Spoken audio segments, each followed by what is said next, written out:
জমজমাট দুপুরের মধ্যাহ্নভোজন মা আজকে রেঁধেছিল চিকেন পোস্ত, সাথে ছিল মুসুর ডাল পাতলা করে আর মিষ্টি আর দই, আর একই সাথে ছিল গোল করে আলু ভাজা, একটু পটল ভাজা আর পালং শাকের এটা চচ্চড়ি, বেগুন দিয়ে আলু দিয়ে একটু রসুন আর একটু শুকনো লঙ্কার ফোড়ন দিয়ে মা করে থাকে। ভীষণ লাইট ওয়েট হয় আর শাক পাতা বরাবরই খেতে আমার একদমই পছন্দের নয়, কিন্তু এইটা হলে তো পুরো ভাত আমি এটা দিয়ে শেষ করে ফেলবো। আর কিন্তু আজকে সব আইটেমগুলো আমার ফেভারিট ছিল, আর চিকেন পোস্তটা ছিল super duper hit, showstopper আজকে।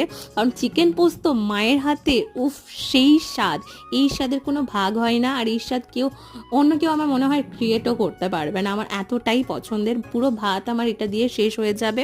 ব্যাস, আজকে সব কটা আইটেম আমার পছন্দের, একদম মনের মতো করে আমি যত্নও করে খেয়েছি আজকে তৃপ্তি করে। আর একই সাথে আচার তো আছেই। কিন্তু আজকের জন্য ভিডিওটা এখানে শেষ করলাম। লাইক শেয়ার সাবস্ক্রাইব করে দিও, সাবস্ক্রাইব বাটনের পাশে ছোট্ট একটা বেল আইকন আছে, ওটাকে হিট করে দিও। নতুন নতুন ভিডিও নিয়ে আমি খুব তাড়াতাড়ি আসছি, সাবস্ক্রাইব করে দিও।